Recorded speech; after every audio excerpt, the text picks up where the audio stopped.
নমস্কার বন্ধুরা, প্রতিদিনের একঘেয়েমি বাদ দিয়ে আজকে চলে এলাম একটা নতুন ধরনের জলখাবারের রেসিপি নিয়ে, কিন্তু ভীষণ হেলদি একটা জলখাবার।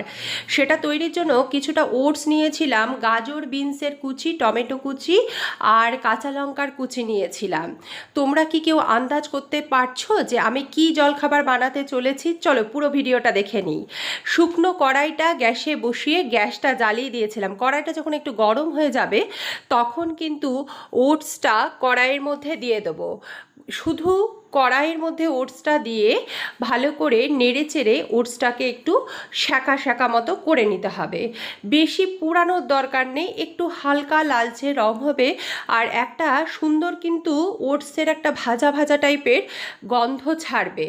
চলো বন্ধুরা দেখি কি তৈরি করলাম। তারপর ওটসটাকে কিন্তু আমি ঠান্ডা করে নিয়ে মিক্সিতে দিয়ে গুঁড়িয়ে নিয়েছিলাম। দেখো বন্ধুরা, এটা হচ্ছে ওটসের গুঁড়োটা। এরপর এই ওটসের মধ্যে আস্তে আস্তে আমি কিন্তু সব কিছু মিশিয়ে নেব। কি কি মেশাচ্ছি চলো দেখে নিই। ওটসের মধ্যে প্রথমেই দিয়ে দিয়েছিলাম পরিমাণ মতো, যতটা লাগবে সেরকম পরিমাণ বুঝে আমি দিয়ে দিয়েছিলাম গাজর কুচি, তারপর দিয়ে দিয়েছিলাম বিনসের কুচি। আর বাচ্চাদের জন্য যখন করেছিলাম তখন ওদের জন্য কিন্তু লঙ্কা কুচিটা দিইনি, পরে কিন্তু আমাদের জন্য লঙ্কা কুচি দিয়েছিলাম। আর হ্যাঁ, টমেটোর কুচিগুলোও কিন্তু দিয়ে দিয়েছিলাম। এরপর আস্তে আস্তে মশলা হিসাবে দিয়েছিলাম কি কি দেখো।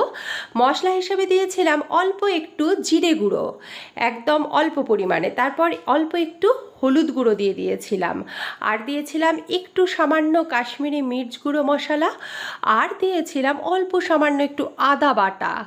আর তার মধ্যে অবশ্যই পরিমাণ মতো দিয়ে দেবো কি লবণ, আর পরিমাণ মতো চিনি অল্প একটু দিয়ে কিন্তু আমি একটা বাটিতে জল নিয়ে রেখে দিয়েছিলাম, এমনি ঠান্ডা জল, মানে এমনি কলের জল আর কি। তো সেই জলটা কিন্তু আস্তে আস্তে আমি যোগ করব, আর ওটাকে কিন্তু ব্যাটারটাকে গুলতে থাকবো। এইরকমভাবে জল দিয়ে দিয়ে আস্তে আস্তে ব্যাটারটাকে গুলতে থাকবো। যখন ব্যাটারটা একটা মিডিয়াম টাইপের হবে, খুব বেশি ঘন না আবার খুব বেশি পাতলা না, সেরকম দেখে কিছুক্ষণ রেখে দেবো। রেখে দেওয়ার পর আবার একটু জল দিয়ে আবার ব্যাটারটাকে ভালো করে মিক্স করে নেবো। দেখো বন্ধুরা, ব্যাটারটা রেডি। এবার আমি তাওয়া দিয়ে দিয়েছিলাম গ্যাসে। তাওয়াটা গরম হলে একটু তেল বুলিয়ে নিয়েছিলাম বেগুনের বোটা দিয়ে। তোমরা কি বন্ধুরা বুঝতে পারছো আমি কি বানাচ্ছি? চলো পুরোটা দেখে নিই একদম। এরপর আমি ওই ব্যাটারটা দিয়ে ঠিক যেমন করে সরু চাকুলি পিঠে করে ঠিক সেভাবেই কিন্তু হাতায় করে ছড়িয়ে দিচ্ছিলাম। একদম বন্ধুরা, এটা হচ্ছে ওটসের চিলা বলছে। অ্যাকচুয়ালি ওটস খুব হাই ফাইবারযুক্ত খাবার, তাই ওটসের এই জলখাবারটি কিন্তু খুবই হেলদি। এবং ওটসে যেহেতু ফাইবারটা বেশি থাকে, বাচ্চা থেকে বয়স্ক সকলের পক্ষেই স্বাস্থ্যের জন্য উপকারী কিন্তু ওটস খাওয়া।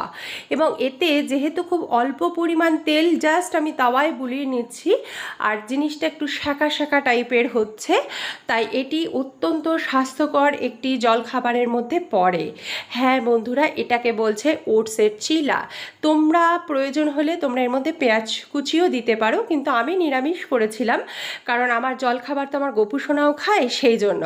এই দেখো বন্ধুরা, ওটসের চিলাটা দেখতে কিন্তু অনেকটা এরকম টাইপেরই হয়, ঠিক সরু চাকলি পিঠের মতন। এ দেখো বন্ধুরা, আমার জলখাবার রেডি। আমার ছেলে মেয়ে কিন্তু সস দিয়েই এই ওটসের চিলা খেয়েছিল। জলখাবারটা খেয়ে ওরা কিন্তু খুব খুশি হয়েছিল। তোমরা কিন্তু অবশ্যই লাইক শেয়ার কমেন্ট করে জানিও তোমাদের এই জলখাবারের রেসিপিটা কেমন লাগলো। সকলকে অসংখ্য ধন্যবাদ বন্ধুরা।